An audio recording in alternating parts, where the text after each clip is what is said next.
감사합니다. 이렇게 또 귀한 자리에 저를 불러주셔서 강의를 할 수 있게 해주셔서 감사드립니다. 먼저 기도하고 시작하도록 하겠습니다. 하나님, 오늘도 이제 85회 성수협 강론을 시작합니다.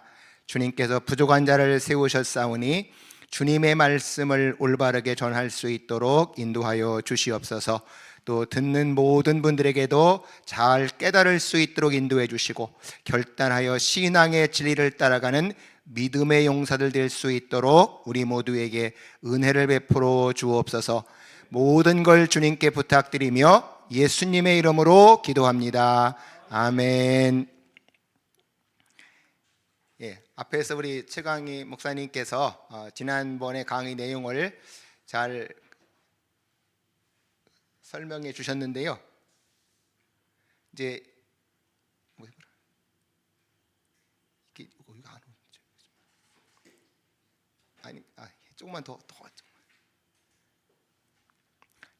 이제 이번 주는 지난 시간에 말씀드렸던 건 19세기까지 바로 완전 축자 유기적 영감서를 했는데, 오늘은 이제 바로 20세기에 들어와서 20세기의 영감론이 어떻게 진행이 돼 가는지 살펴보겠습니다.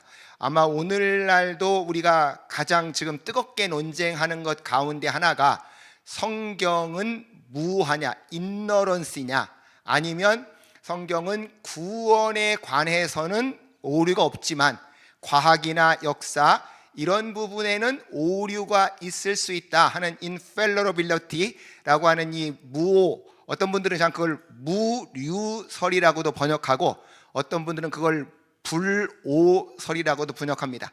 이게 20세기 초반까지만 해도 두 말이 거의 동일한 의미로 사용됐고 교차로 사용이 됐습니다. 근데 바로 이제 오늘 우리가 살펴보시는 바와 같이 1960년대 이후부터 서서히 입장이 복음주의자들 안에서 갈라지기 시작을 해서 결국 오늘날은 이제 이 두 가지 입장이 서로 대립하는 이제 그런 입장이 되어졌고, 우리는 당연히 그래서 이제 성경의 권위를 수호하기 위해서는 성경 불오설을 받아들일 수 없고 성경 무오설을 이제 받아들여야 되겠다. 결국 20세기에 들어와서 개신교 신학에서 가장 첨예하게 논쟁하게 된 건 바로 성경의 권위의 문제입니다. 우리가 이제 살펴본 대로 19세기에 들어와서 자유주의 신학이 등장한 사람들은 이제 아예 성경의 권위를 하나님의 영감이라고 보지 않았고, 그들은 이제 바로 인간들의 종교 체험을 기록했다 하는 이런 생각을 했던 거죠. 그리고 그거를 막아내기 위해서 미국에서 일어났던 것이 1단계는 바로 근본주의하고 현대주의 논쟁이 일어났습니다. 그러니까 미국에서는 자유주의라는 말보다는 거의 같은 말일 텐데 모더니즘, 현대주의라는 말이 사용이 되어졌고, 그래서 근본주의자라고 하는 성경의 영감을 지지하는 그 근본주의자들하고 바로 그 서양에서 유럽에서 발전했던 자유주의를 받아들였던 그 사람들을 현대주의자라고 불러서 이들이 한 1930년대까지 치열하게 논쟁을 했습니다. 그리고 나서 결국은 이제 현대주의자들이 미국의 주류 교회들을 장악을 했어요. 그리고 나서 다시 이제 근본주의 진영에 속했던 사람들이 진영을 정비해서 다시 이제 성경의 권위를 주장하기 시작한 분들을 복음주의자라고 부르기 시작을 했습니다. 근데 이제 이 복음주의자들이 또 1960년대, 70년대쯤 가니까 그 복음주의 안에서 두 부류가 등장을 해서 또 논쟁을 하게 된 거죠.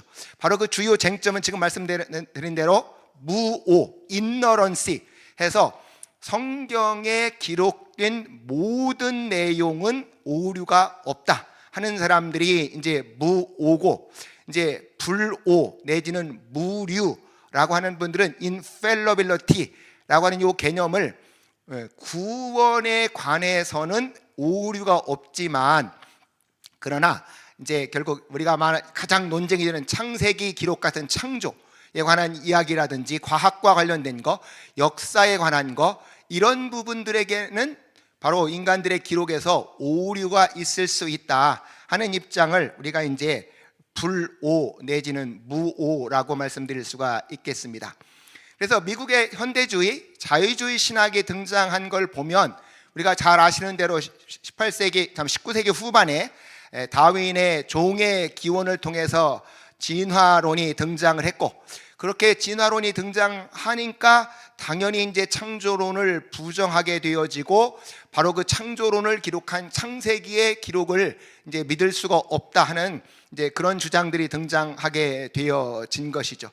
바로 미국에서는 유럽보다는 좀 늦게 바로 이 자유주의 신학이 들어왔는데요. 바로 그 가장 유명한 인물 중에 하나가 찰스 브릭스라는 인물입니다.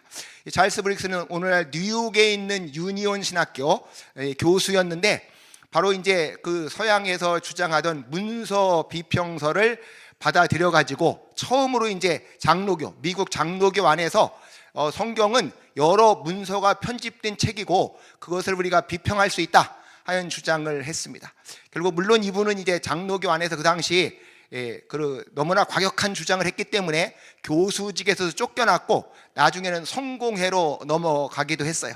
어쨌든 간에 미국의 장로교 안에서 처음으로 문서서를 주장했던 인물이 찰스 브릭스라는 사람이었습니다.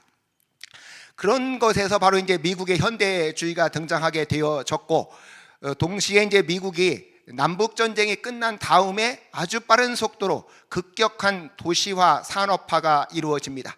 이렇게 도시화 산업화가 이루어지면 늘 수반되는 문제가 이렇게 빈부격차가 커지고 빈민들이 등장을 한 것이죠. 이렇게 그전에 농업사회보다는 이런 산업화된 사회 가운데에서 빈민들이 많이 생겨났을 때 이거를 어떻게 해결하겠냐라고 하는 데에서 등장했던 사람들이 사회복음, 소셜 가스펠, 월터 라우센부시 같은 사람들이 대표적인 인물인데요. 이 월터 라우센부시 같은 사람이 무슨 생각을 했냐? 결과적으로 이렇게 빈민들 사회의 구조적인 문제를 해결하기 위해서는 우리가 교육을 통해서 사회 구조를 모순을 개혁을 해야 되겠다 하는 이런 주장을 하게 되어졌습니다. 그러면서 이런 사람들은 성경 무는 서서히 부정하고 하나님의 능력에 의존하기보다는 인간의 이성의 능력으로 교육을 통해서 개혁을 하겠다 하는 이런 생각들이 미국에 등장하면서 미국의 현대주의 사상이 많은 사람들에게 이렇게 퍼져가게 되는 계기가 되어졌습니다. 이렇게 해서 미국 안에 이제 처음으로 현대주의, 그러니까 유럽의 자유주의적인 그런 신학 사상이 들어오니까 거기에 대해서 응전의 현상으로 등장한 것이 미국의 근본주의라고 하는 것입니다. 근본주의, 펀더멘탈리즘이라고 하는 이 말이 생겨난 건 거기 두 번째 있는 대로 펀더멘탈스라는 책을 썼기 때문에 이제 바로 거기서 주장했던 것을 지키려는 사람들이다 해서 이제 근본주의라고 하는 말이 등장했는데, 미국에서는 바로 20세기 초에 이제 이 말이 등장을 하게 되어졌습니다.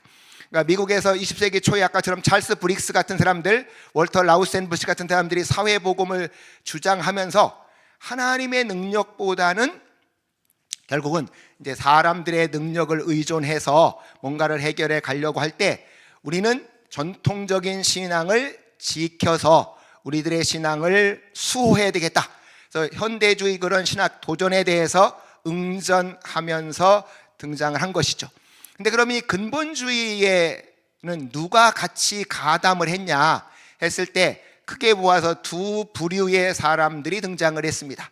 하나는 당연히 프린스턴 신학교를 중심으로 해서 지금까지 미국의 성경의 권위를 수호해 오면서 개혁 신학을 지켰던 바로 그 개혁주의자들이 가담을 했고, 그 다음에 또 하나는 세대주의자들이 등장을 했어요. 그러니까 이 세대주의자들은 바로 하나님께서 우리를 구원하시는데 7가지 세대가 있다 해서 개혁주의자들의 견해, 구약과 신약이 통일되어 있다 하는 이런 언약 신학과는 좀 결이 다른 사람들이 세대주의고, 우리가 흔히는 스코필드 성경이라는 그 성경책으로 유명한 사람들입니다. 그래서 이들은 이렇게 7개 세대가 있다 하는 이런 주장을 해서 한 면에서는 구원론과 관련해서는 개혁주의자들하고 충돌을 하는 사람들이에요. 그럼에도 불구하고 서양, 유럽에서 자유주의 신학이 들어와서 성경의 권위를 위협하니까 이 세대주의자들하고 개혁주의자들의 공통점이 뭐냐? 성경은 정황무한 하나님의 말씀이다. 이 말씀의 권위를 지키고자 하는 거기에 대해서는 이 개혁주의자들하고 세대주의자들이 의견이 일치가 되니까 일단은 더 급한 게 바로 성경의 권위를 무너뜨리는 적이 더 급하기 때문에 이 두 사람들이 연합운동을 한 것이죠. 그래서 결국 이분들이 그러면은 뭘 하려고 했냐? 자기들이 하려고 하는 내용을 소책자로 만들었어요. 그 당시 그 서부에서 석유를 개척해서 돈을 많이 벌었던 그 재정적인 후원해 준 사람들이 책을 출판할 수 있도록 후원해 주고, 이들은 바로 자기들이 믿는 내용을 이제 그걸 책으로 써내기 시작을 한 거죠. 그것을 5가지 중심 교리로 이제 주장을 했습니다. 거기에 첫 번째 가장 중요한 건 성경 영광과 무오다. 지금까지 우리가 지켜왔던 대로 성경은 하나님께서 영감으로 기록하셨기 때문에 오류가 없는 정확한 말씀이다 하는 것이고요. 그 다음에는 이제 아까처럼 사람들이 인간의 이성으로 자꾸 성경을 분석하다가 보니까 인간의 이성적인 능력을 넘어가는 사건들에 대해서는 이제 성경을 믿을 수가 없다는 거죠. 이제 거기에 가장 대표적인 게 바로 그리스도 예수님의 동정녀 탄생, 이런 거를 믿을 수 없다. 그 다음에 예수님의 대속적인 죽음, 예수님이 나의 죄를 위해서 대신 죽었다라고 하는 그거를 받아들일 수 없다는 것이죠. 그 다음에 바로 예수님의 육체적인 부활, 예수님의 승천했다가 재림하는 거, 이런 초자연적인 측면에 대해서 바로 우리는 과거와 동일하게 믿는다 해서 이런 5가지 내용을 중심으로 해서 그 내용들을 책으로 써내는 겁니다. 프린스턴 대학 교수님들도 써냈고, 그 다음에 아까처럼 세대주의의 유명한 신학자들도 써냈고, 그래서 수십만 권의 책을 써내가지고 이런 사상을, 바로 그런 믿음을 일반 성도들에게 유포해서 보급하려고 했던 그런 운동을 이제 우리가 근본주의라고 할 수 있겠고, 그 근본주의는 아까처럼 가장 핵심은 구 프린스턴 학파들의 그런 신학 전통을 수호하려고 하는 그런 움직임을 우리가 이제 근본주의라고 볼 수가 있겠습니다.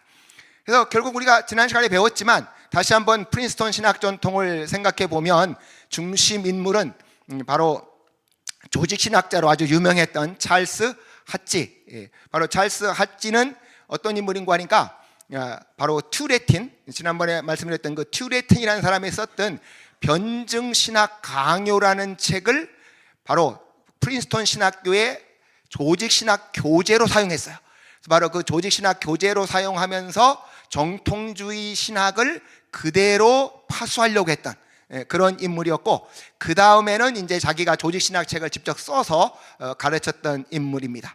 바로 그 핫지도 역시 축자영감하고 완전영감을 강조했고, 그리고 그거를 이어받은 워필드, 지난 시간에도 보았던 그 워필드 같은 사람들이 가장 중심 인물이어서 이들은 성경에 관해서 축자영감과 완전영감을 강조하고, 그리고 이때 와서 이제 가장 중요했던 건 성경의 원문, 바로 이 원본은 완전히 무효하다.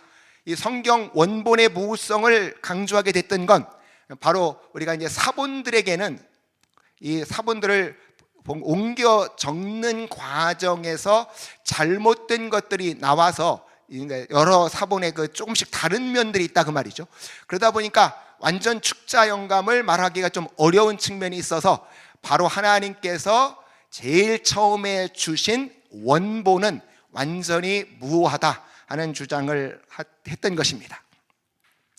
그래서 이렇게 해서 이제 근본주의 논쟁이 시작돼서 거기에 가장 핵심은 성경이 정황무원 하나님의 말씀이다 하는 것을 가장 문제로 삼았고, 그 다음에가 이제 진화론의 문제입니다.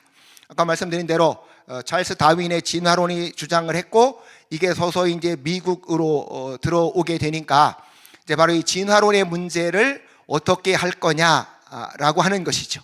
그 다음에 과연 그리스도는, 정말 예수님은 우리 인간과는 다른 신성을 가진 분인지 하는 것이 중요했고, 그 다음에 아까처럼 자유주의자들이 등장해서 계속 성경을 비평하는 거죠. 이 고등비평이 등장해서 문서서를 갖고 고등비평을 할 때 과연 이것이 올바르냐 하고 바로 이 근본주의자들이 계속해서 논쟁을 했습니다. 이렇게 논쟁하는 과정 가운데 가장 그 유명한 사건 가운데 하나가 자유주의 설교자였던 해리 에머슨 포스틱, 이 포스틱이라는 사람이 이제 이런 주장을 한 거예요. 근본주의자들이 계속 그렇게 5가지 교리를 주장하니까 뭐라고 설교를 했는가 하니까, 과연 근본주의자들은 이길 것인가 해서 결과적으로 지금 과학이 이렇게 발전하고 세상이 변해가고 있는데 그 옛날의 걸 지키려고 하는 과연 그들의 정신이 이길 것이냐 하는 아주 도발적인 설교를 했습니다. 그랬더니 그 다음에 클라렌스 맥카튼이라는 사람이 거기에도 응전해서 또 그런 설교를 했어요. 과연 불신앙은 이길 것인가 하는 것을 하면서 이렇게 논쟁을 이어갔습니다. 그리고 바로 이 포스틱 같은 사람의 그런 주장에 대해서 메이첸이 응답을 했어요. 메이첸이 뭐라고 쓴 책이 있는데, 그가 쓴 유명한 책이 하나 있는데 기독교와 자유주의라는 책입니다. 근데 여러분이 아시다시피 메이첸은 누군가 하니까 프린스톤 신학교에서 수석 졸업을 했어요. 그러니까 프린스톤 대학에서 수석 졸업을 하니까 그 당시는 유럽이 미국보다 더 학문이 발전됐다고 믿어갖고 미국에서 프린스톤에서 수석 졸업한 메이첸을 독일로 유학 보냈어요. 독일로 유학 보냈더니 거기 가서 독일의 학자, 그러니까 자유주의 신학자한테 완전 푹 빠져가지고 거기서 자기 엄마한테 이 신학자기 너무 좋고 한다고 그럽니다. 그러니까 엄마가 이래서는 안 되겠다. 그래갖고 돌아오라고 그래서 돌아왔습니다. 돌아와서 그때부터 메이첸이 상당 기간 동안 한 10년 이상 동안 고민을 해요. 과연 정말 내가 프린스턴 신학교에서 받았던 그 신학이 맞는 거냐, 아니면 그 유럽에 가서 독일에 가가지고 배웠던 그 자유주의 신학이 맞는지 고민하다가 결국 그가 결단을 내립니다.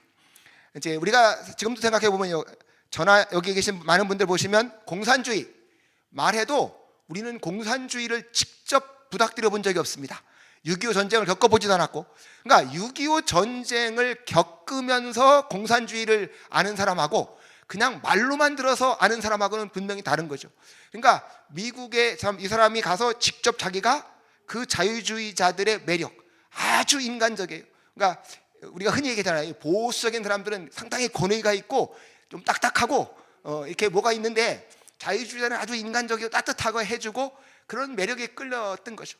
그러다가 이 사람이 결국 쓴 책이 기독교와 자유주의라는 책입니다. 거기서 뭐라고 그랬냐, 결과적으로 자유주의는 기독교가 완전히 변질된, 심하면 이단이다 라고까지 말할 만큼 자유주의의 위험성을 아주 신랄하게 이제 경고하고 나섰던 책인 거죠. 이렇게 해서 결과적으로 근본주의자들이 계속해서 그들의 잘못된 사상을 막으려고 했는데, 그 중에 이제 가장 유명한 사건이 바로 이제 이 진화론을 둘러싸고 일어났습니다. 이제 결국 미국의 진화론이 들어오니까 특별히 남부를 지금도 우리가 보면 성경 벨트 지역이라고 하지 않습니까? 남부가 이제 기독교가 강해가지고 테네시주에서 아예 진화론 교육을 금지시켰어요. 주에서 주법으로 진화론을 가르치지 마라 하고 법으로 금지를 했는데, 그때 이제 진화론을 주장하는 사람들이 거기 어떤 생물 선생 하나, 스코프스, 여기 나와 있는 이 스코프스라는 생물 선생을 이제 자기네 편으로 끌어들여 가지고 의도적으로 법을 어기고 진화론을 가르쳐라 이거예요. 그러니까 법이 금지하고 있음에도 불구하고 법을 어기고 이제 공부를 가르쳤어요. 그러니까 당연히 보수주의자들이 고발을 했겠죠. 그러니까 재판이 시작됐어요. 재판이 시작돼서 재판이 거기서 시작됐고, 이제 여기 보수주의자 편하고 진보주의자들 편이 서가지고 재판을 하는 거죠. 근데 그 당시 보수주의자의 그 변호를 맡았던 사람은 미국의 민주당의 부통령 후보까지 나왔던 브라이언이라고 하는 유명한 장로님이었어요. 이 장로님은 자기 평생에 다니면서 진화론은 안 된다, 창조론이 맞다 하면서 평생을 특강을 하고 다녔던 분입니다. 그래서 이제 그런데 여기는 이분이 한 분만 나왔어요. 근데 여기 진화론자들은 여러 명의 그 변호인단을 구성해 갖고 재판이 진행이 된 겁니다. 재판이 진행되니까 이들이 생물학적 지식 뭘 갖고 이 브라이언이라는 분한테 계속 질문하니까 대답을 잘 못하신 거예요. 대답을 잘 못하셔서 결국 신문에서는 결국은 어떻게 보도가 되겠습니까? 이 근본주의자들은 성경밖에 모르는 시대에 뒤처진 인물들. 그래서 재판에서야 당연히 누가 이기겠어요? 보수주의자들이 이겨갖고 그 선생이 벌금을 물었지만 그게 아주 방송에까지 다 중계가 됐다고 그래요. 방송에까지 중계가 되는데 결국 사람들에게 준 인상은 근본주의자들은 과학도 받아들이지 않고 시대의 발전을 따라가지 못하는 사람이라는 인식을 미국 전역에 심어주면서 지성사회를 중심으로 해서는 결국은 우리가 보통 이때 근본주의자들이 패배를 했다라는 얘기를 합니다. 그러면서 미국의 주류 교단들이 서서히 누가 중앙 그 정치를 장악해 가냐, 교회 정치를 봤을 때 진보주의자들 내지는 자유주의자들이 그 교단들을 서서히 장악을 해 가게 된다 하는 것이죠. 그래서 근본주의 논쟁이 1920년, 30년 진행이 되어 가면서 이렇게 이제 서서히 근본주의자들이 사회적인 리더십을 잃어가는 과정이었다라고 볼 수가 있겠습니다.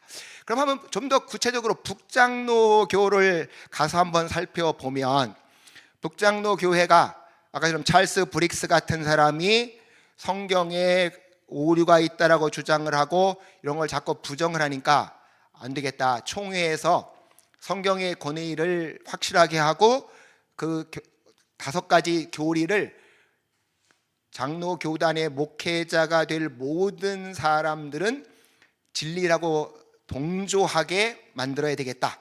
그래서 1950년 총회에서 성경의 영광과 모설, 그리스도의 동정녀 탄생, 그러니까 대속적 죽음, 부활, 재림, 이 5가지는 모든 목회자가 될 사람들이 나는 그걸 믿는다라고 서약을 하고 그래야 목회자가 될 수 있다 하는 근본 교리를 선언을 했어요. 1910년에도 하고 1916년에도 하고 1923년에도 하고, 결국 다른 말로 말하면 무슨 얘기일까요? 이거를 반대하는 세력이 만만치 않게 자꾸 올라온다는 얘기겠죠. 이제 바로 그런 세력들을 막기 위해서 계속해서 이렇게 그 5가지 주장을 총회에서 결정하는 겁니다. 이거를 5가지 내용을 그걸 완전히 받아들이는 사람만 목회자가 될 수 있다 하는 주장을 했어요. 1923년까지 이렇게 총회가 이걸 막았는데 1924년에 가면 미국의 북장로교에 그렇게 성경 비평론을 받아들이는 사람이 많아갖고 1200명이 넘는 목사들이 모여서 어번선언을 합니다. 어번선언을 하면서 성경의 무오 교리는 받아들일 수 없다 하는 그런 비판을 1924년 어번선언에서 한다는 것이죠. 바로 이때가 이제 결과적으로 총회가 이렇게 서서히 성경 비평하는 사람들이 많아지니까 당연히 프린스턴 신학교 여기 안에서도 논쟁이 벌어지는 겁니다. 결국 신학교도 지금도 언제나 이제 오랫동안 가르치신 이제 교수님이 은퇴하면 신임 교수님을 뽑아야 되잖아요. 신임 교수님을 뽑을 때 완전 영감무를 믿는 그런 교수님을 뽑을 건지 아니면 성경 비평학을 받아들이는 교수를 뽑을 건지 하는 게 첨예하게 논쟁이 됐는데, 결국 프린스턴 신학교가 서서히 뭘 받아들이냐? 칼바르트의 신정통주의 신학을 받아들입니다. 그래서 칼바르트의 신정통주의 신학을 받아들여서 바로 그 칼바르트의 신정통주의 신학을 받아들이는 사람들이 많아가지고 결과적으로 과거에 가서부터 지금까지 믿어왔던 개혁파 신학을 지킬 수가 없게 됐다라고 판단했기 때문에 그 유명한 아까 들은 메이첸이 결국은 프린스턴 신학교를 나올 수밖에 없었습니다. 그래서 결과적으로 메이첸을 중심으로 해서 19세기 구 프린스턴 전통, 소위 성경이 영감돼서 정황무한 하나님의 말씀이라고 하는 것을 믿는 사람들이 이제 떠나게 되는 거죠. 우리가 잘 알다시피 칼 바르트의 신정통주의 신학은 뭔고 하니까, 칼 바르트는 완전히 자유주의자였어요. 완전 자유주의자였다가 결국 그가 어느 정도 그래도 약간 신학적인 변화를 하게 된 건 제1차 세계대전이 진행될 때였죠. 그 1차 세계대전이 진행될 때 결과적으로 그가 보니까 자유주의자들이 믿었던 게 인간은 죄가 없고 얼마든지 진보가 가능하다 믿었는데 1차 대전은 누가 싸웁니까? 기독교인들끼리 싸우는 거예요.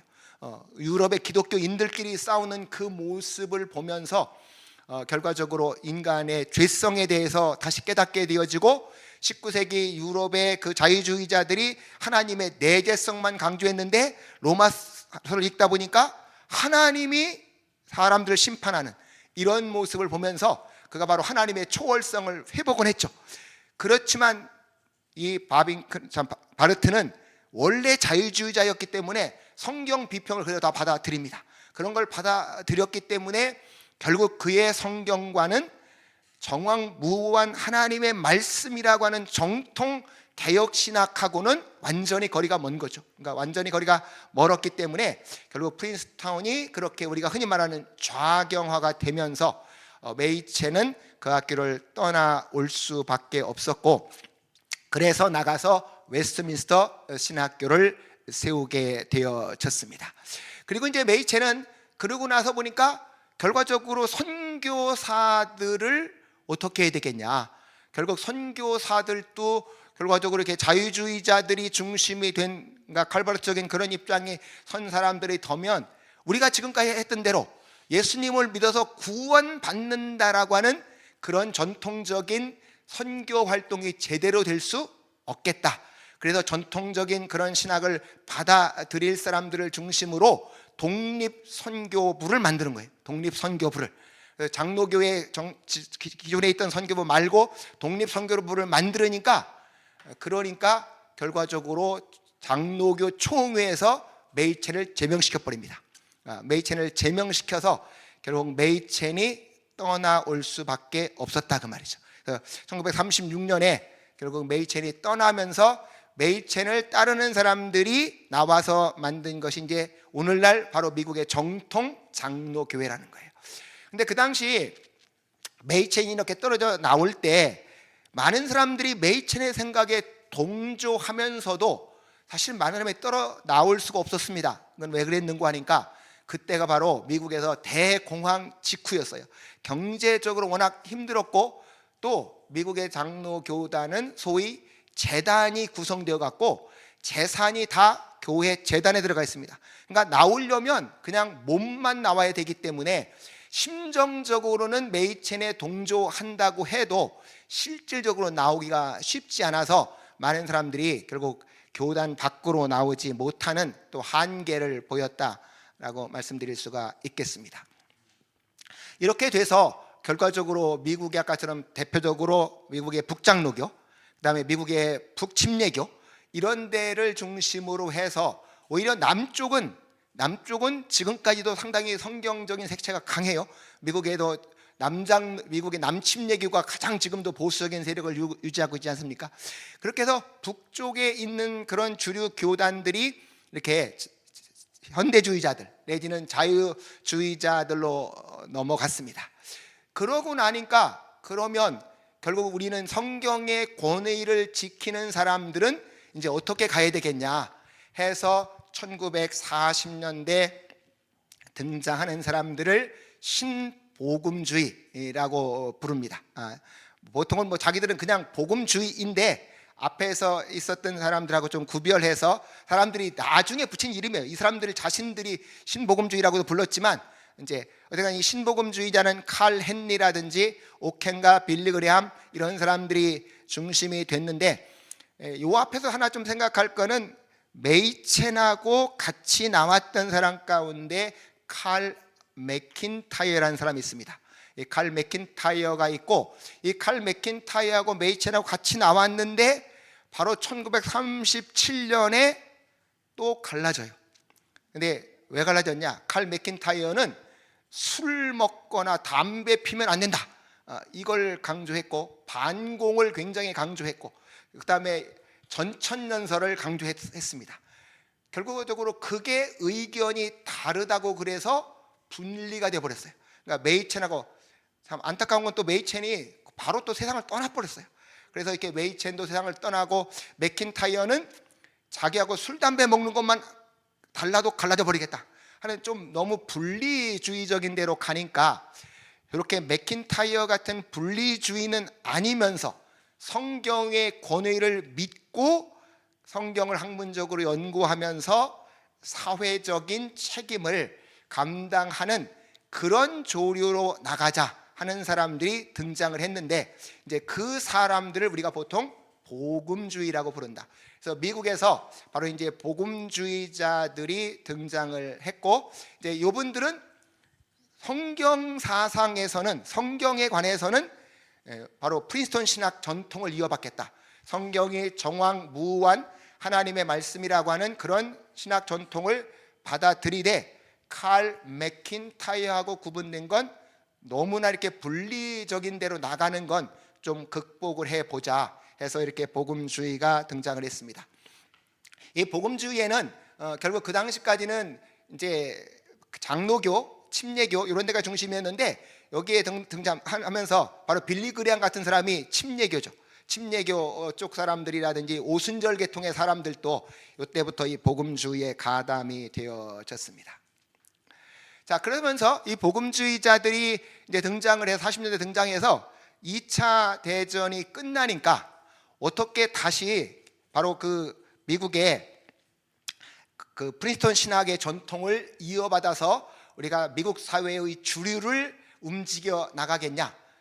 근데 한 가지, 그 복음주의 조직에서 그들이 이제 복음주의, 여러분이 그 미국에 보시면 NAE라고 하는 미국의 복음주의 전국 연합이라고 하는 걸 만들었는데, 거기서 한 가지 생각해 볼 거는, 복음주의에는 기관만 들어온 게 아니고 개인도 들어오게 만들었습니다. 아까도 말씀드렸지만 많은 그 북장로교 안에도 교회의 재산이라든지 여러 가지 때문에 교회는 못 옮겼지만, 자기가 복음주의적인 신앙을 갖고 있는 사람, 개혁주의 신앙을 갖고 있는 분들이 많았기 때문에 그렇게 교회 전체가 안 들어와도 개인들이 얼마든지 거기 가담하게 만들어서, 복음주의 기관 안에는 복음주의를 따르는 기관들도 들어왔지만, 자유주의적인, 그러니까 미국의 북장로교회에 속해 있으면서도 개인적인 목사님들은 또 복음주의에 들어오는 이제 그런 모습은 보였다 하는 것입니다.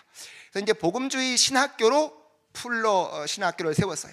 이 풀러 신학교는 찰스 풀러라고 하는 분하고 오켄가라고 하는 목회자가 세웠는데, 찰스 풀러는 바로 프린스턴 신학교를 나와서 그 전통 신앙을 갖고 있고 방송 설교자로 굉장히 유명했던 분이었기 때문에, 바로 이제 이분은 다시 프린스턴 신학 전통을 살려갈 수 있는 그런 신학교를 만들어 보자 해서 풀러 신학교를 만들었고, 그들은 특별히 프린스턴 신학 전통을 계승을 해 가겠다 하는 생각을 갖고 이제 이 학교를 만들었습니다. 그러면서 이제 크리스천 투데이라고 하는 잡지를 만들었어요. 오늘날도 가장 중요한 건 복음주의라고 하는 생각을 갖고 있을 때 그거를 개인적인 생각으로만 갖고는 사람들한테 전파할 수가 없다 그 말이죠.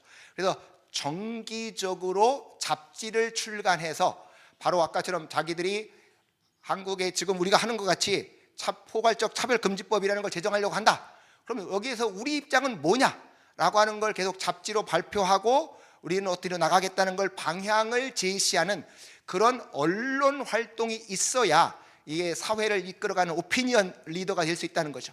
그래서 복음주의자들이 결과적으로 이 크리스천 투데이라고 하는 거를 잡지를 만들어 가지고 빌리 그레이 만들어서 복음주의적인 생각을 사람들에게 전파하게 하기 시작했습니다.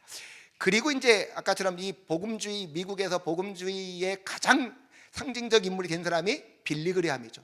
바로 이제 미국에서 연합 집회를 통해서 수많은 사람들에게 복음을 전하면서 이제 이 복음주의를 확산시켜 나가는 그런 역할을 했습니다.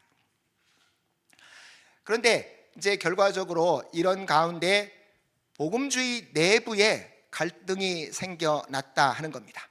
아까처럼 복음주의자들이 2차 대전 후에 풀러 신학교를 만들 때 그들의 기본적인 생각은 프린스턴 신학교 전통을 이어받겠다 하는 생각을 갖고 왔어요. 근데 바로 이제 1960년대쯤 오니까 이제 결과적으로 이 복음주의 안에도 어떤 칼바르트적인 생각을 받아들이는 사람들이 점점 생겨나게 된 것입니다. 그래서 일부 복음주의자들 속에는 전통적인 무성을 수정해야 되는 거 아니냐. 약간 그게 대표적으로 이제 진화론 같은 이런 문제들 안에서 이거를 성경하고 진화론을 뭐 요즘도 우리가 늘 문제가 되는 유신 진화론 같은 이런 식으로 뭔가를 조화를 시켜가지고 해보려고 하는 이제 그런 복음주의자들이 등장한 거죠. 그러니까 자유주의자들만 그런 게 아니고 복음주의자들 안에도 그런 사람들이 이제 미국 복음주의자라는 일부 등장을 했다는 겁니다. 그리고 1960년대 오면 그 풀러 신학교의 교수님들 중에 바로 아까처럼 찰스 풀러 그 세웠던 설립자 아들이 뒤에 보면 다니엘 풀러인데 이 친구가 또 미국 유럽에 가서 공부하고 와서 칼바르트적인 생각을 받아들였어요. 그러니까 1960년대 와서 풀러 신학교 교수들 중에서 아까 말한 대로 구원에 관한 하는 오류가 없다. 그렇지만 과학이나 역사 이런 부분에는 일부 오류가 있을 수도 있다 하는 이런 생각들이 이제 복음주의 안에서 조금씩 퍼져 가기 시작을 했다 하는 겁니다. 그래서 결과적으로 복음주의자들 안에서 아까처럼 제가 제일 첫 번째 말씀 20세기 논쟁의 가장 핵심은 뭔가 하니까 결국 신학의 권위가 어디 있냐? 성경의 권위인데 그 성경의 권위를 어디까지 인정할 거냐 하는 이제 바로 그 영감론의 차이가 복음주의의 분열의 어떤 요인이 되었다라고 볼 수가 있겠습니다. 이것이 외부에 표면적으로 드러나게 됐던 건 바로 1966년이었다고 합니다. 1966년 고든 대학 웬햄이라는 고든 대학의 거기 있는 동네가 막 웬햄이라고 그래요. 웬햄 미국의 그 웬햄이라서 거기 고든 대학 웬햄에서 이제 국제 학술 대회가 열린 거죠. 거기서 한 열흘간 고든 대학 이건 침례교 계통에서 세웠던 대학인데 바로 이 고든 대학에서 6개 나라에서 한 50여 명의 복음주의 신학자들이 모여갖고 성경이 어디까지 권위를 가질 것이고 그럴 때 영감을 어디까지 인정할 것인가 하는 것을 논의했습니다. 그러니까 요 웬햄 대회 이전까지는 복음주의자가 되는 기본 기준은 성경은 정확무한 하나님의 말씀이다.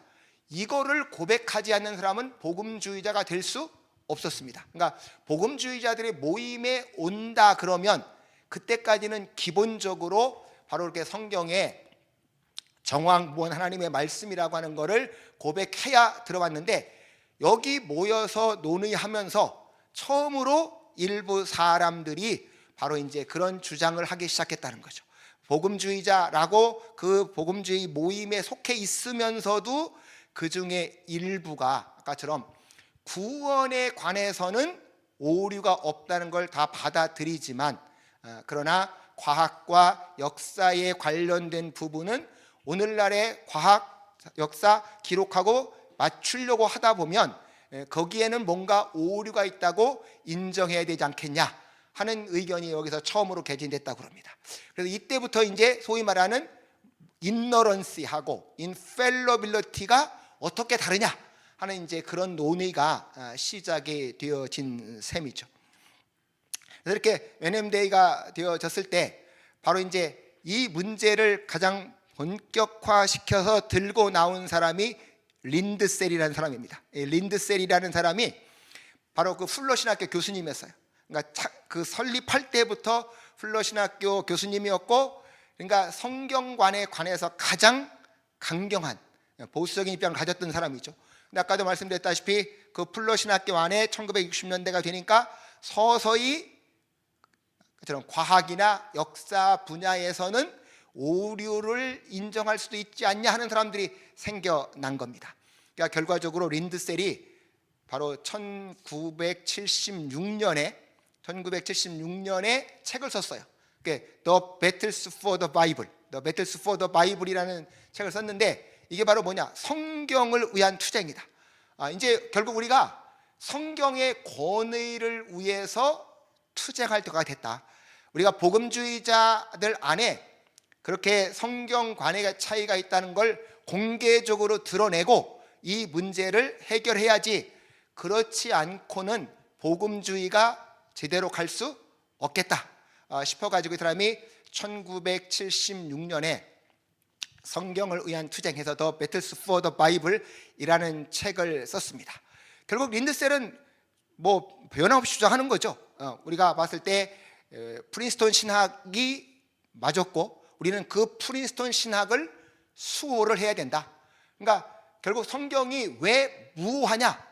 그 성경이 무효한 이유는 성경이 하나님께서 영감시켰기 때문에, 하나님의 감동으로 되었기 때문에 성경은 무효하다. 그래서 영감이 성경 무설의 근거고, 결국 우리가 다 아시는 대로 디모데후서 3장 16절, 베드로후서 1장 21절의 근거에서 모든 성경은 하나님의 감동으로 됐다고 말했다. 아니, 오류가 없으신 하나님께서 감동으로 쓴 책이 오류가 있다는 건 말이 안 된다 라고 하는 입장인 것이죠. 그리고 이제 이분은 또 교회사적으로도 살펴보자. 교회사적으로, 바로 결국 교회사적으로 볼 때 가장 중요한 건 예수님께서 구약성경을 인용하시면서 구약성경에 대해서 말씀하시면서 단 한 번도 거기 어떤 문제 제기를 한 적이 없다 그 말이죠. 예수님 자신이 구약성경이 하나님의 말씀이라고 온전하게 받아들였고, 예수님께서 그렇게 하나님의 말씀이라고 온전하게 받아들였기 때문에 그 예수님 이후에 교부들, 바로 종교개혁자들, 정통주의자들, 지금까지 교회 역사에서 교회의 전통을 제대로 이어온 사람들은 항상 성경은 오류가 없다고 믿어왔다. 그러니까 우리는 초대교회부터 예수님부터 시작해서 지금까지 바로 예수님의 그 참 하나님의 속성, 오류가 없으신 하나님의 속성에 따라서 성경은 오류가 없다라고 확실하게 믿어야 된다. 과학이 아무리 발전하고 뭐 역사가 어떻게 발전해도 거기에 맞춰서 성경을 해석할 게 아니고, 오히려 그 모든 것들을 성경에 맞추어서 비평해야 된다 하는 것이 이제 린드셀의 입장인 거죠. 아까 노르만스도 말씀했습니다만, 결국 오늘날도 지금 우리도 당연한 입장은 성경이 표준이 돼서 세상의 모든 것들을 평가하고 그것의 옳고 그름을 결정해야 되지, 자꾸 세상의 과학이 발전한 거, 세상이 어떤 거, 거기에 맞춰서 성경을 변제시켜버리면 뭐 성경은 남아날 수가 없겠다 하는 것이죠. 그래서 결국 린드셀이 이 성경을 위한 전쟁이라는 책을 통해서 주장하려고 하는 건, 복음주의자로 남으려면 성경의 무효성을 신앙의 분수령으로 받아들여야 된다. 그러니까 신앙의 분수령으로서 무효성을 받아들이지 못하는 사람들은 이제 복음주의자가 될 수 없다 하는 이제 이런 주장을 한 셈이죠.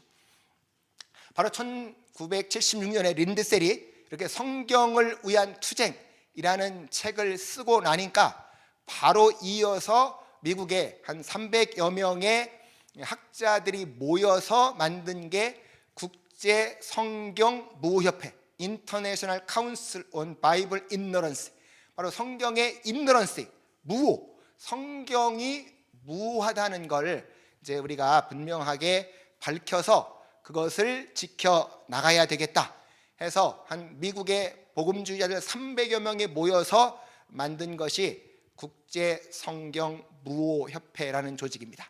그래서 1977년에 만들었고, 이제 바로 뒤에서 살펴보려고 하는 시카고 성경 무호 선언을 작성을 했습니다.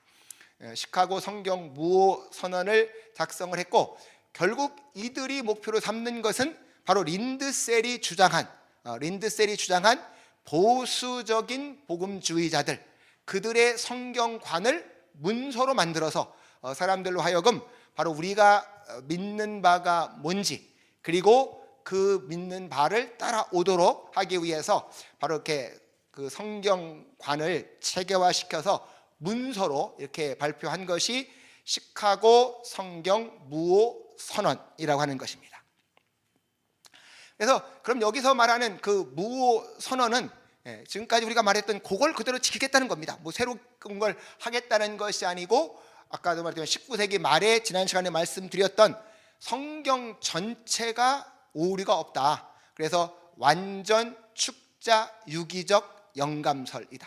그래서 결국 이 사람들은 완전 축자 유기적 영감설이라는 게 바로 불오를 주장하는 사람들은 신앙과 관련된 데서만 오류가 없다라고 하는 데 대해서 아니다, 성경에 기록된 모든 내용, 완전 영감이라는 게 아까처럼 완전 영감이 창세기부터 요한계시록까지 사용된 거기에 있는 모든 내용이 오류가 없는 거니까 여기는 신앙뿐만 아니라 역사, 과학의 영역을 포함한 모든 부분에서 오류가 없다.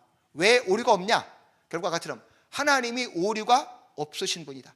오류가 없으신 하나님께서 영감을 해서 우리가 그 성경이 기록이 됐기 때문에 바로 오류가 없는 바로 무오주의를 받아들인다. 우리는 그 무오주의 인너런시 개념을 받아들이겠다 하는 것이죠. 바로 그때 바로 린드셀을 지지해서 또 하나 강력하게 주장한 사람이 셰퍼입니다. 우리가 잘 아는 그 프란시스 셰퍼도 결과적으로 지금 복음주의자들의 자유주의자들은 말할 것도 없는 거죠. 자유주의자들은 이미 성경의 권위 자체를 하나님의 영감이라는 걸 받아들이지 않기 때문에 그들은 말할 것도 없고, 이제 복음주의자들 안에서도 타협적 성경관이 있고 비타협적 성경관이 있다라고 하는 겁니다. 결과적으로 타협적 성경관과 비타협적 성경관을 구분하면 당연히 아까처럼 타협적인 사람들은 과학이라든지 그런 역사의 부분에서는 오류가 있다고 보는 사람들은 타협적 성경관이고, 성경 전체가 오류가 없다고 보는 사람들은 비타협적 성경관을 갖고 있다. 바로 복음주의 안에도 이런 두 가지 흐름이 있는 것이고, 결과적으로 기독교 신앙의 토대는 성경의 권위에 근거하기 때문에 바로 셰퍼는 당연히 우리는 비타협적 성경관을 고수해야 된다. 그래서 결국 아까도 말씀드렸지만 복음주의자가 누구냐라고 할 때 셰퍼는 복음주의자가 누구냐? 바로 이 사람이 한 것은 성경 영광과 무호, 이거를 완전히 받아들이는 이제 그런 사람들이 결과적으로 복음주의자의 정체성을 가졌다라고 볼 수 있겠다 하는 것이죠. 그래서 아까처럼 무호주의의 근거는 다시 한번 말씀드리면 아까 말씀한 대로 성경 자체가 증거한다. 성경 자체가 디모데후서 3장 16절과 베드로후서 1장 21절에 모든 성경, 거기는 일부 성경이 아니라 모든 성경은 하나님의 감동으로 되었다. 그래서 모든 성경이 그렇게 영감이 되어졌고 하나님이 영감시켰기 때문에 무효하다 하는 것이고, 교회 역사에서는 아까처럼 예수님이 가장 중요하다. 예수님 자신이 성경을, 구약 성경을 완전한 하나님의 말씀으로 이렇게 받아들이고 있어서 거기서부터 초대 교부들, 종교개혁자들, 정통주의자들, 프린스턴 신학자들, 바로 미국의 그런 모든 교회 역사에서 올바른 복음주의자들은 다 받아들였다. 그리고 아까처럼 가장 중요한 게 하나님의 성품, 하나님이 진리이시고 하나님은 오류가 없으신 올바른 참되신 분이기 때문에 그분이 하신 그 영감된 말씀이기 때문에 오류가 없다라고 얘기를 하는 겁니다. 근데 아까처럼 이 불오주의, 그러니까 우리나라에는 무류설, infallibility라고 하는 이제 불오주의가 이제 미국 안에서 복음주의자들에 등장한다. 이걸 이제 오늘날 학자들은 그래서 이제 복음주의 뭐 우파, 복음주의 뭐 좌파라고도 얘기를 합니다. 근데 어쨌든 이 불오주의 무류서를 주장하는 사람들은 성경이 무슨 목적으로 기록됐냐라고 하는 걸 이제 강조하는 거죠. 성경은 결국 하나님께서 우리를 구원하는 데 목표를 두고 기록을 했다라고 하는 것이어서 성경의 구원 목적을 중심으로 기록됐고 거기에 관해서는 오류가 없다 하는 게 이제 이 사람들의 입장입니다. 그런데 아까처럼 역사와 과학의 영역에 오면 오류 가능성을 인정을 한다. 그럼 가장 대표적인 게 우리가 지금도 아까 말씀드렸지만 진화론의 문제가 이제 가장 큰 문제였을 것이고, 우리가 흔히 말하다시피 구약에 보면 역대기, 열왕기 이런 기록들이 잘 일치하지 않는 이제 그런 문제들을 갖고 역사 기록은 얼마든지 이제 오류가 있을 수 있다 하는 이제 이런 주장을 해서 이 불오주의 무류서를 주장하는 사람들은 성경이 오류가 없는데 모든 성경이 아니라 성경의 일부분, 어디? 구원과 관련된 부분, 거기만 오류가 없다, 이렇게 보겠다 하는 것이라는 것이죠. 그래서 이제 그런 불오서를 주장하는, 그러니까 복음주의자이면서도 불오서를 주장하는, 무류서를 주장하는 대표적인 사람이 클락 피녹이라는 사람이에요. 클락 피녹. 이 피녹이라는 사람은 캐나다의 복음주의자인데요. 뭐 오픈 테이즘, 열린 신론, 열린 신학 하면서 이제 뭐라고 주장하는 거니까 하나님은 미래에 대해서는 열려 있다는 겁니다. 사람은 미래에 대해 열려 있다. 그러면서 인간의 자유의지를 강조하는 이제 이런 사람인데, 어쨌든 자기는 복음주의자라는 거예요. 복음주의자라고 하면서 성경의 인간적 요소에는 오류 가능성을 자기는 인정을 한다 하는 겁니다. 그래서 중심 진리인 구원의 복음하고 주변의 문제인 역사, 과학, 지리, 이거를 이 사람은 나누는 거죠. 성경을 이렇게 두 부분으로 나눠 가지고 결과적으로 중심 진리는 오류가 없고 주변 문제에서는 오류가 있을 수 있다. 그래서 자기는 성경이 영감됐다는 거 인정한다. 영감됐다는 거 인정하지만 전적 무오는 아니다. 전적 무오는 아니다 하는, 이제 참 우리를 보면 납득할 수 없는 이제 이런 주장을 한다 하는 것이죠. 그 다음에 이 부베라고 하는 사람도 이제 미국의 복음주의자인데요. 결국 이 사람과 풀러, 아까 말했던 대로 풀러 신학교를 세웠던 아버지 찰스 풀러의 아들이 다니엘 풀러예요. 다니엘 풀러인데 이 사람이 미국, 유럽으로 독일로 유학 갔다 와서 이제 그런 칼바르트적인 입장을 받아들였다 하는 것이죠. 그래서 계시적인 부분하고 비계시적인 부분을 이렇게 구분을 한다는 겁니다. 그래서 결과적으로 인간의 구원과 관련된 그렇게 계시된 부분, 비계시된 부분을 구분을 한 다음에 구원과 관련된 메시지는 신뢰할 수 있다. 구원과 관련된 메시지는 신뢰하지만 성경도 인간이 썼기 때문에 인간의 한계성, 아까처럼 과학, 역사, 지리 이런 부분에는 인간의 한계성을 인정하는 이런 사람들이 이제 결과적으로 불오서를 주장하게 된다는 겁니다. 이제 이렇게 1977년에 바로 그 성경 국제 성경 무호 협회가 등장을 했고, 이제 성경의 권위를 바로 뒤에서 보겠습니다만, 1980년에 잭 로저스하고 맥킴이라는 사람이 있어요. 잭 로저스가 선생님이고 그 제자가 맥킴인데, 사실 로저스도 어떤 사람인가 하니까 프린스턴 신학교 나왔고요, 웨스트민스터 신학교에서 가르쳤었어요.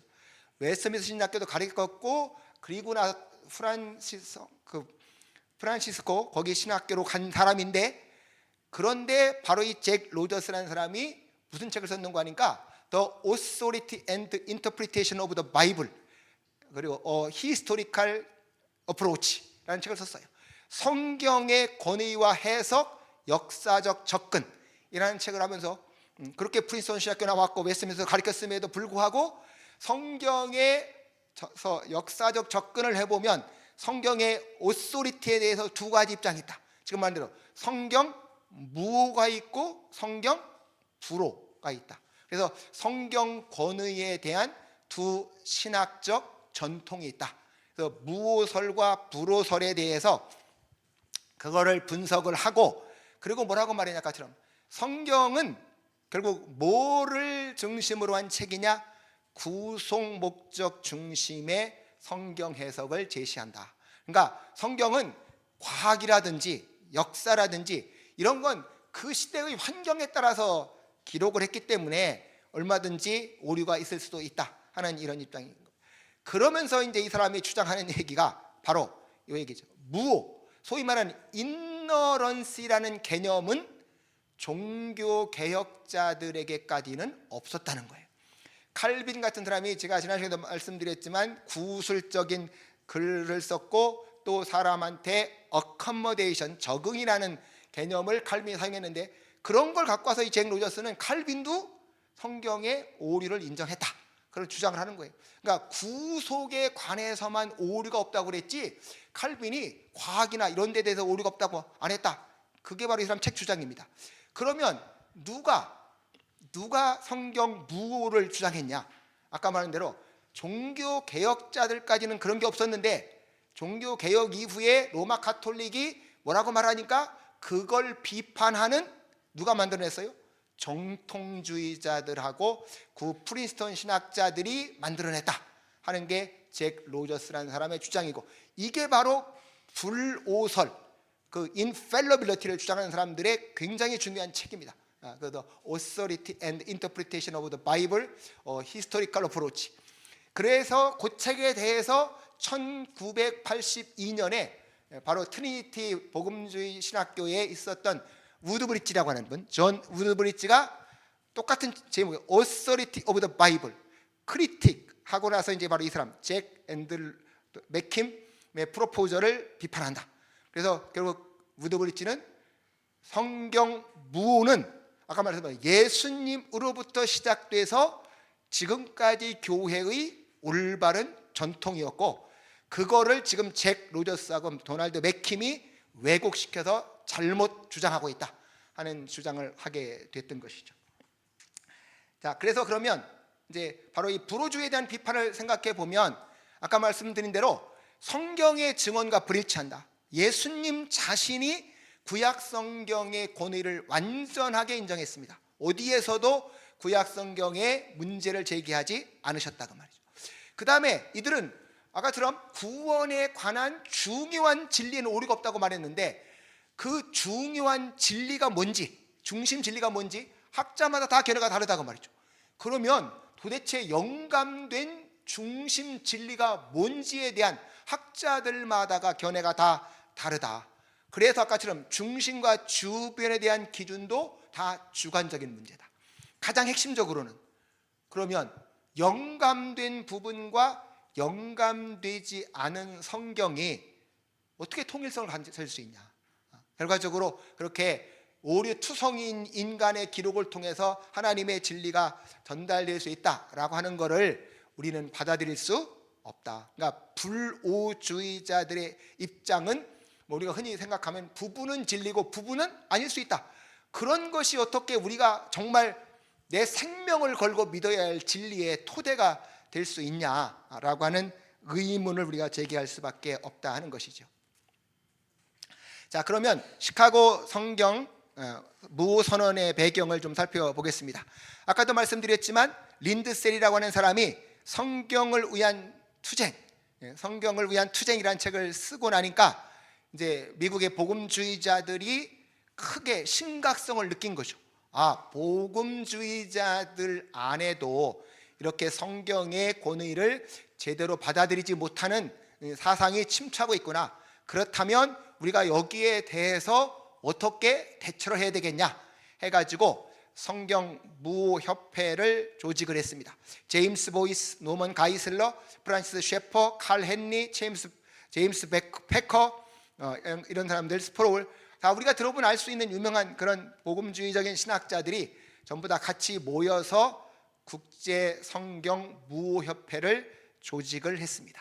그리고 이분들이 거기에 모여서 우리는 지금까지 전통적으로 믿어왔던 성경 무호성, 인펠러빌리티가 아니고 인너런시가 맞다고 하는 성경 무호성을 재확인하면서 자유주의 신학, 고등비평, 로마 카톨릭의 입장, 그리고 아까 말한 성경 그 불오설에서 주장하는 입장도 명확하게 여기서 비판을 하고 있다는 거죠.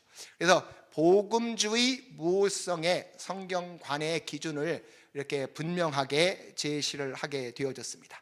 그래서 바로 이제 이분들이 한 300여 명이 모여서 바로 시카고 성경 무호 선언을 한다 그 말이죠. 그러니까 시카고 성경 그 무호 선언을 읽어보시면 앞에 이제 서론이 잠깐 자기들이 이걸 왜 쓰는지 해놓고, 그리고 그 성경에 관해서 5가지 핵심 쇼트 스테이트먼트라는 요약문을 써놓고, 그리고 그 밑에 그 5가지 내용에 들어있는 걸 19개 항목으로 우리는 이거를 주장하고 그 밑에 우리는 이거를 반대한다 해서 자기들이 믿는 바를 이렇게 5가지의 요약문 19가지의 사항으로 했는데, 거기서 아까처럼 가장 핵심은 바로 지금 말씀드린 내용이다. 정황무한 하나님의 말씀으로 우리는 성경을 믿는다.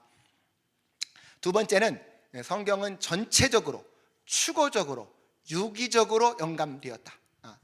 그러니까 전체적으로 우리가 보통 말할 때 완전 영감을 말하는 거죠. 완전 축자 유기적 영감이 되어졌다.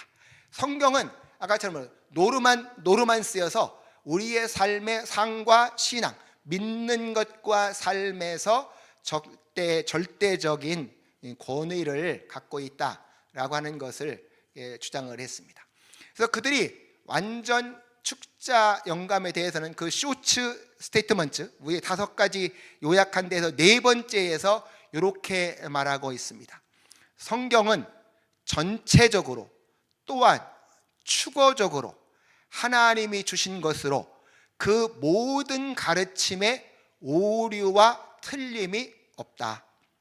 하나님은 창조 역사, 세계사의 사건들 혹은 하나님의 감독 아래서 성경의 책들의 문학적 기원에 관한 증거는 개인의 삶에서 역사하시는 하나님의 구속하시는 은혜에 관한 증거 못지않게 오류와 틀림이 없다.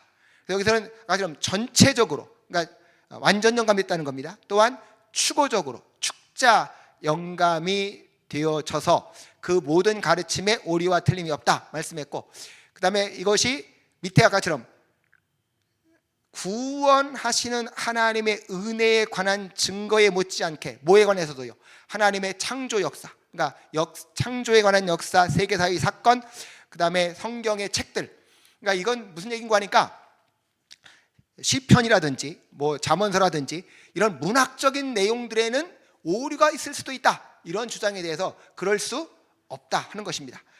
바로 하나님의 감독 아래서 성경책들의 문학적 기원에 관한 증거도 결코 오류와 틀림이 없다 해서 성경이 완전 축자적으로 영감됐다는 것을 말한다 그 말이죠. 그래서 유기적 영감에 대해서는 그 밑에 이제 19개로 되어져 있는 항목에서 제8항에 보면 이제 이렇게 설명하고 있습니다. 제8조, 우리는 하나님은 영감, 감동에 관한 그분의 역사에 있어서 그분이 선택하시고 예비하셨던 기록자들의 독특한 인격과 문어체를 사용하셨음을 주장한다. 바로 우리가 말하는 유기적 영감이죠. 기록자들의 독특한 인격과 문어체를 사용했음을 주장한다. 우리는 그래서 하나님은 성경의 기록자들로 하여금 하나님이 선택하셨던 바로 그 단어들을 사용하게 하심으로 그들의 인격을 유린했다는 주장을 거부한다. 다른 말로 말하면 기계적 영감서를 거부한다는 겁니다.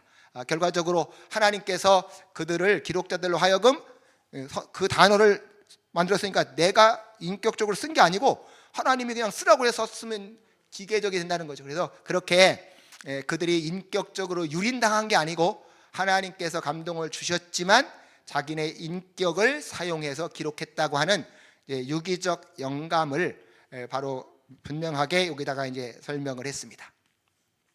그다음에 이제 성경 원본의 무성입니다.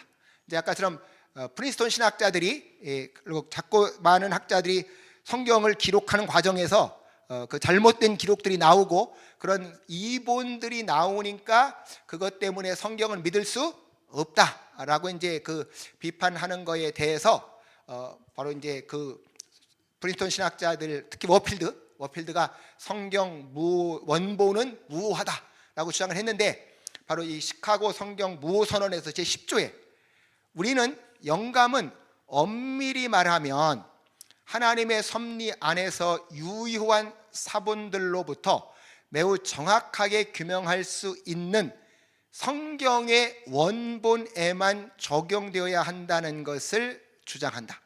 또한 성경의 사본들과 번역본들은 원본을 충실하게 기술하고 있는 한도까지 하나님의 말씀임을 주장한다.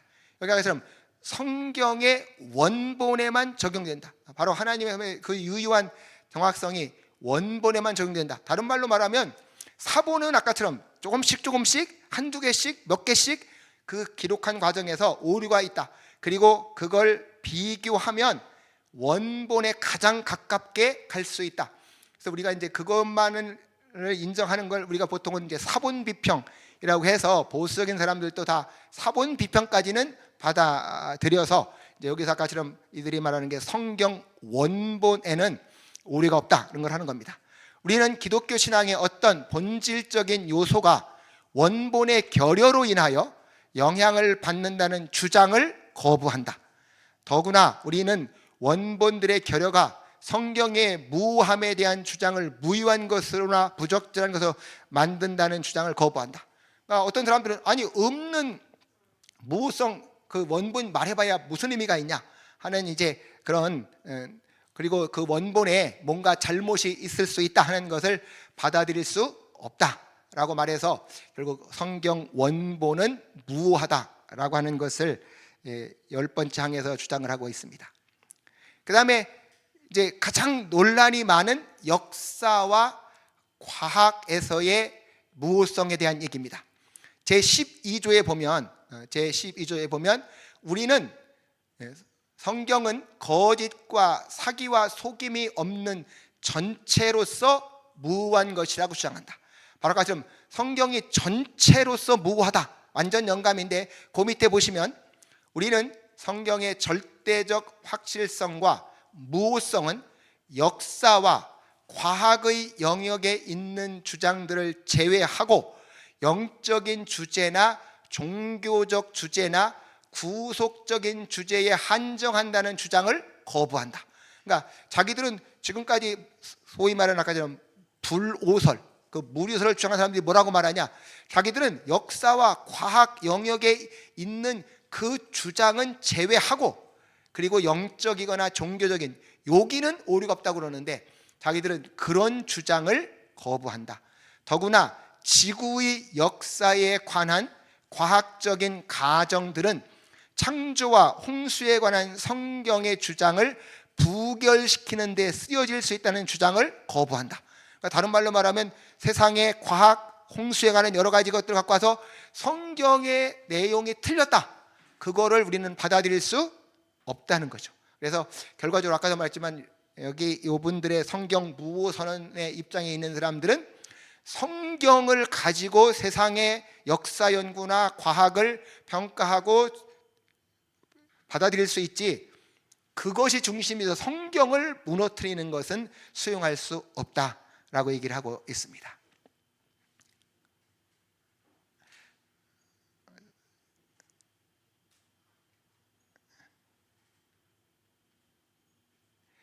그러면 이제 우리가 마지막으로 로잔하고 한번 WEA에 대해서 한번 좀 살펴보겠습니다. 우리가 논쟁이 참 많이 있었는데 지금은 끝나서 그들이 이제 다큐멘터리를 만들었으니까 거기에 대해서 뭐라고 했는지 그 로잔 언약의 성경관에 대해서 그 로잔 언약 선언문 17항에 가보면 이렇게 쓰여 있습니다.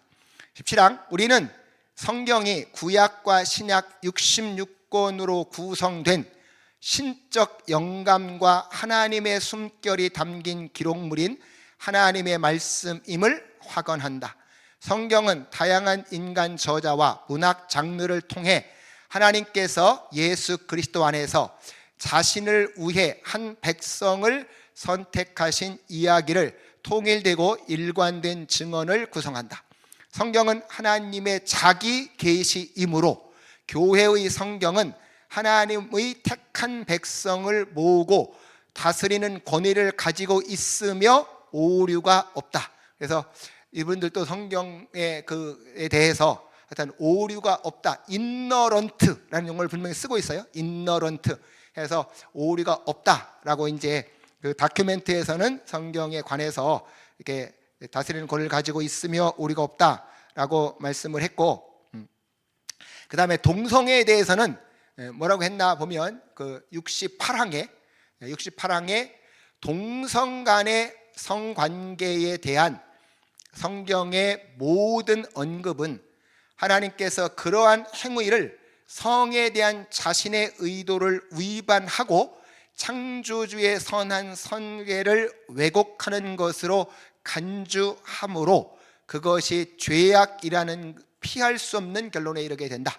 그래서 동성애가 분명하게 죄다라고 하는 것을 이렇게 서술을 하고 있습니다. 특히 작년에 이 WEA 때문에 참 많은 한국 교회가 몸살을 앓았는데요. 이제 그 성경관에 대해서 이제 처음에 이제 이 WEA 성경관의 infallible이라고 하는 요 단어가 사용돼서 이제 무류성을 주장하는, 불로서를 주장하는 게 아니냐라는 논쟁을 참 많이 비판을 했었는데, 이 WEA의 신앙 고백이 만들어진 건 사실은 1846년 영국에서 만들어졌어요. 그 다음에 이제 미국에서 또 확대가 되고 오면서 아까도 말씀드렸지만 19세기 때는 그 두 개 단어를 뭐 상호 교류해서 사용을 했었다 하는 거죠. 근데 이제 결국 그 이후에 시간이 지나서 와서 어쨌든 간에 그게 논란이 돼서 작년에 서울에서는 이제 그거를 이렇게 수정을 했습니다. 우리는 복음주의 신앙의 핵심을 다음과 같이 선언합니다. 하나님은 창조주이며 역사의 주관자이십니다. 성경은 무한 하나님의 말씀입니다. 인너런트 해서 바로 인너런트라고 하는 용어를 써서 구원은 오직 예수 그리스도를 통해서만 가능합니다. 성령은 오늘도 활발하게 역사하고 계십니다. 이렇게 설명을 해서 성경관에 대해서 이제 인너런트라고 하는 용어를 써서 이제 무오하다라고 서술을 하고 있습니다. 또 이 동성애에 대해서도 보면, 그러므로 우리는 동성 간의 성행위가 죄임을 확언합니다. 이는 하나님께서 인간의 성에 대하여 정하신 창조 질서에 어긋나는 것입니다. 해서 동성애에 대해서도 죄라고 이렇게 명확하게 다큐멘터로 설명을 하고 있습니다. 그러니까 이제 과거에는 논쟁을 했더라도 적어도 이 부분에 대해서는 서로 의견을 같이 하면서 우리가 동성애가 죄라고 하는 것을 명확하게 밝히고 그런 포괄적 차별금지법을 막아내는데 서로 힘을 모으는 것이 우리의 좋은 지혜가 아닐까 말씀드립니다.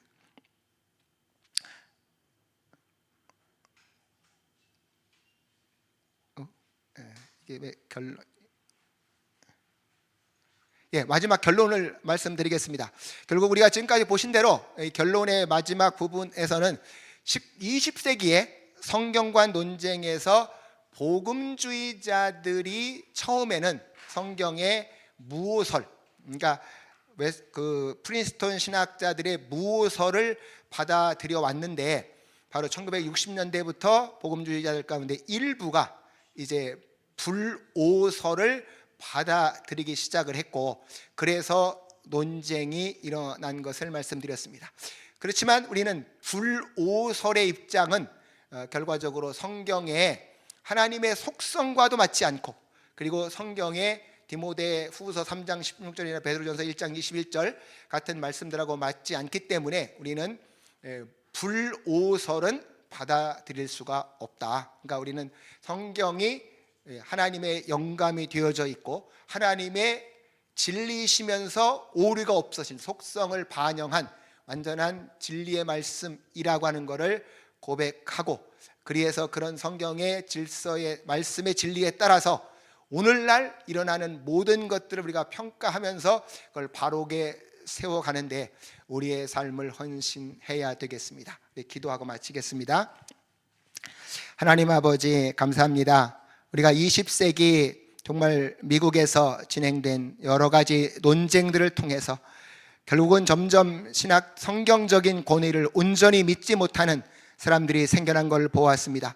정말 복음주의를 자처하면서도 그렇게 잘못되어져 가는 사람들을 긍휼히 여겨 주시고 오늘 우리는 그들의 잘못된 노선을 따르지 말고 하나님 말씀이 오류가 없는 정황무오한 하나님의 말씀임을 온전히 믿고 실천하며 살아갈 수 있도록 은혜를 베풀어 주시옵소서. 우리 조은길 변호사님을 중심으로 이 모든 성수협의 임원들을 붙잡아 주시고 진리를 파수하시는 가운데 포괄적 차별금지법을 막아내며 하나님 나라 확장에 귀하게 쓰임받을 수 있도록 은혜를 베풀어 주옵소서. 시청하신 모든 분들을 주님께서 은혜로 갚아주시곤 하며 감사드리며 예수님의 이름으로 기도합니다. 아멘.